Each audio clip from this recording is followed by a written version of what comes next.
పని ప్రదేశాలలో లైంగిక వేధింపులు జరగకుండా అరికట్టేందుకు ప్రభుత్వం స్పష్టమైన విధానంతో పనిచేస్తుందని ఏపీ మహిళా కమిషన్ చైర్పర్సన్ రాయపాటి శైలజ అన్నారు. ఒంగోలు రిమ్స్లోని నర్సింగ్ కళాశాల, సఖీ వన్ స్టాప్ సెంటర్, రామనగర్లోని బాల సదన్, శిశు గృహాలను నేడు ఆమె సందర్శించారు. మహిళా కమిషన్ చైర్పర్సన్గా బాధ్యతలు చేపట్టిన తర్వాత ఉత్తరాంధ్ర జిల్లాల్లో పర్యటించానని, దక్షిణాది జిల్లాల్లో ప్రథమంగా ఒంగోలుకు రావడం జరిగిందని రాయపాటి శైలజ అన్నారు. మహిళలపై జరుగుతున్న అఘాయిత్యాలు, పని ప్రదేశాల్లో జరుగుతున్న సంఘటనలు, గృహహింస పైన అవగాహన కల్పిస్తున్నట్లు తెలిపారు. విద్యార్థినులకు గుడ్ టచ్, బ్యాడ్ టచ్ పై అవగాహన అవసరమని, స్థితిగతులను పర్యవేక్షించాల్సిన అవసరం ఉందన్నారు. ఇటీవల కాలంలో ఇన్స్టాగ్రామ్ ద్వారా ఆకర్షితులై చిన్న వయసులోనే గర్భం దాల్చే స్థాయికి ఎదుగుతున్నారని, వాటిని నివారించేందుకు పగడ్బందీగా చర్యలు చేపడుతున్నామన్నారు. తమకు అవసరమైన వసతులు లేవని నర్సింగ్ విద్యార్థులు కమిషన్ చైర్పర్సన్ దృష్టికి తీసుకువచ్చారు. సఖీ వన్ స్టాప్ సెంటర్లో వివాహానికి ముందే కౌన్సిలింగ్ నిర్వహణ కార్యాలయాన్ని ప్రారంభించారు. రామనగర్ 3వ లైన్లోని బాల సదన్లో చిన్నారుల మధ్య క్రిస్మస్ కేక్ కట్ చేసి శుభాకాంక్షలు తెలిపారు. చిన్నారులకు స్వీట్లు పంచిపెట్టారు. ఐసీడీఎస్ పీడీ సువర్ణ, వన్ స్టాప్ సెంటర్ అధికారి జ్యోతి సుప్రియ, పొదిలి సిడిపిఓ సుధామారుతి, కోఆర్డినేటర్ ఇవాంజలి తదితరులు పాల్గొన్నారు.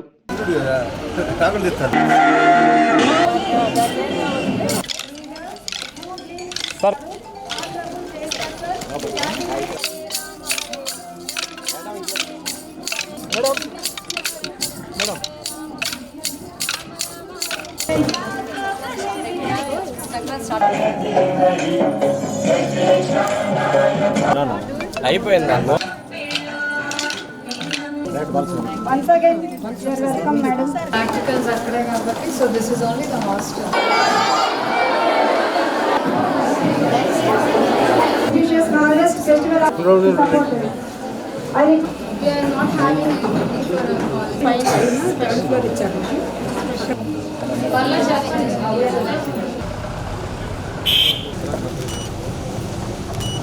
Madam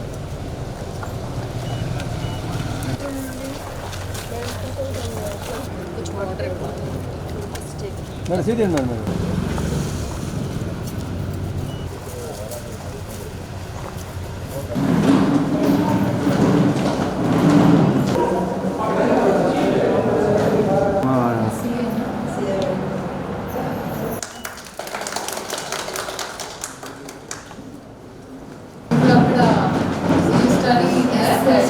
You guys are telling it by yourself.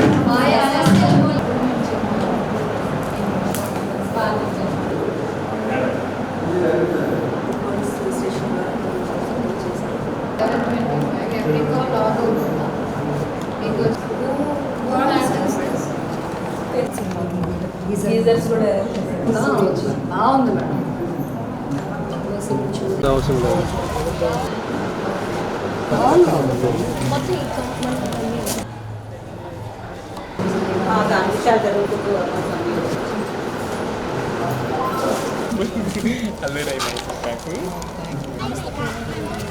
Thank you, madam.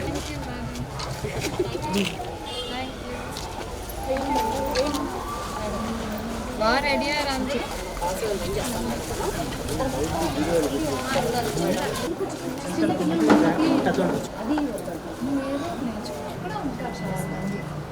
భయమే ఉంది. నువ్వు పని చేసుకుని థ్యాంక్ యూ. మర్చిపోయావా?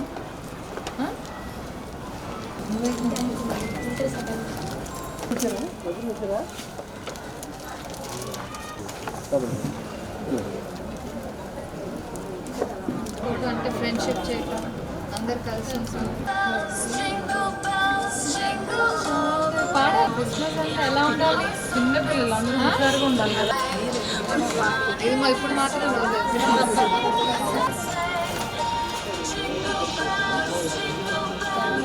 ఫోటో రా అందరూ ఇవ్వండి. ఎవరు తీసుకుంటారో రెస్పాన్సిబిలిటీ? లంచ్కి ఏం తిన్నారు? బ్రేక్ఫాస్ట్కి ఏం తిన్నారు? లంచ్కి ఏం తిన్నారు? 19. మహిళా కమిషన్ చైర్పర్సన్గా బాధ్యత చేపట్టాక యాక్చువల్లీ ఉత్తరాంధ్ర, రాయలసీమ అదంతా కవర్ చేశాను. ఫస్ట్ టైం ఈరోజు ఒంగోలుకి రావటం జరుగుతుంది. ఏదైతే ఇక్కడ మహిళలకు సంబంధించి ఏవైతే ఉంటాయో అలాగే పిల్లలకు సంబంధించి లైక్ వన్ స్టాప్ సెంటర్ కానివ్వండి, శక్తి సదన్స్, లేకపోతే ఇప్పుడు ఈ బాలసదన్, శిశుగృహ ఇవన్నీ కూడా ఎలా ఫంక్షనింగ్ చేస్తున్నాయి. ఎందుకంటే ప్రభుత్వం చాలా ఖర్చు పెట్టి ఇలా అనాథ మహిళలకు కానివ్వండి, పిల్లలకి లేకపోతే మహిళా బాధితులు ఎవరు ఉన్నారో వాళ్ళు ఎక్కడ ఇబ్బంది పడకూడదని చెప్పి వన్ స్టాప్ సెంటర్స్ ఇలాంటి హోమ్స్ ఇవన్నీ నడిపిస్తుంది. సో ఫంక్షనింగ్స్ అనేవి బాగున్నాయి. జస్ట్ ప్రభుత్వం పెడితే సరిపోదు కదా, కింద గ్రౌండ్ లెవెల్ ఎలా మేనేజ్ అవుతున్నాయని చూడటం కూడా ఒక ఇంపార్టెంట్. అలాగే మనం అవేర్నెస్ సెషన్స్ అనేది ఎలా జరుగుతున్నాయి. ఎందుకంటే ఇప్పుడు ఈ బాలసదనంలో అయితే పిల్లలు ఎలా ఉన్నారో వాళ్ళకి కేవలం చదువే కాదు, చిన్నపిల్లలు కొన్ని మంచి చెప్పాలి, like good touch, bad touch. ఎందుకంటే చాలామంది అనాథలు పేరెంట్స్ ఉండే చెప్పడానికి వీళ్ళు ఆ బాధ్యత తీసుకొని ఇక్కడ వాళ్ళు చేస్తున్నారు కాబట్టి ఎడ్యుకేషన్తో పాటు ఇలాంటివి కూడా ఇంపార్టెంట్.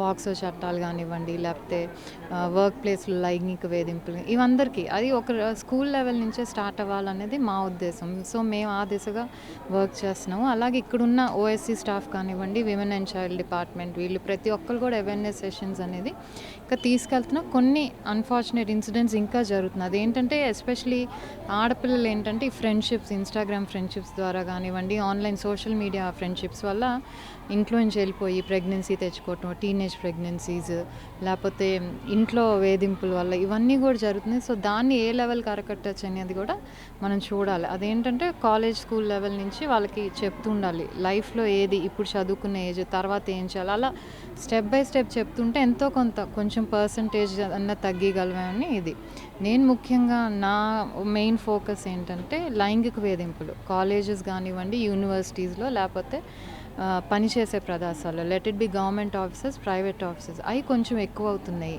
సో దాని మీద ఎక్కువ ఫోకస్ పెట్టి, ఎందుకంటే జరుగుతున్నా కూడా రిపోర్టింగ్ అనేది బయటికి రావడానికి భయపడుతున్నారు వివిధ కారణాల వల్ల.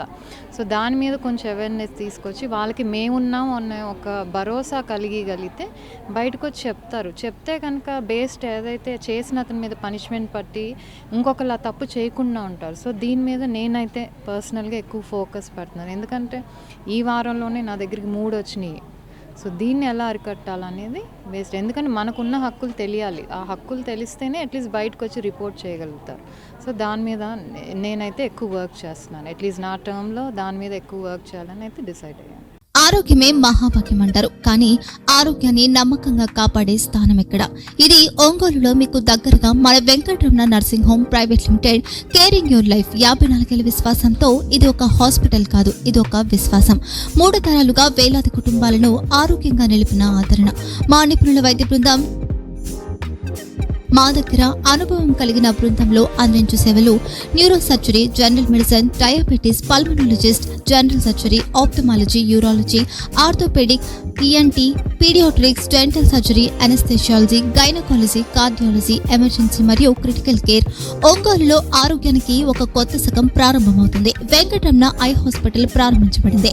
కంటి ఆరోగ్యానికి ప్రత్యేక పరిష్కారంగా ప్రభుత్వ ఉద్యోగులు, రిటైర్డ్ ఉద్యోగులు మరియు వారి కుటుంబ సభ్యుల కోసం ఈహెచ్ఎస్ ద్వారా వైద్యం, క్యాష్లెస్ సేవలు, మెడియాసిస్, స్టార్, జీహెచ్పిఎల్, ఆదిత్య బిర్లా, బజాజ్ అలియన్స్ మరియు ఇతర ప్రముఖ హెల్త్ స్కీమ్లు అందుబాటులో ఉన్నాయి. ఆరోగ్యశ్రీ, డాక్టర్ ఎన్టీఆర్ వైద్య సేవా నిధి అందుబాటులో ఉన్నాయి. చిరునామా ఆర్టీసీ బస్టాండ్ ఎదురుగా, Kurnool road, Ongole.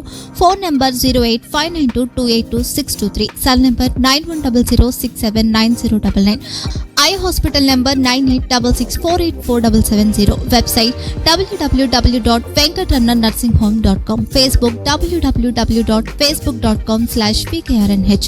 Venkataramana nursing home, 3 తరాల విశ్వాసం, నూతనతతో కూడిన సేవ. మేము కేవలం చికిత్స చేయము, మేము శ్రద్ధ వహిస్తాం, పరిరక్షిస్తాం. సేవ చేయడం మాకు ధ్యేయం.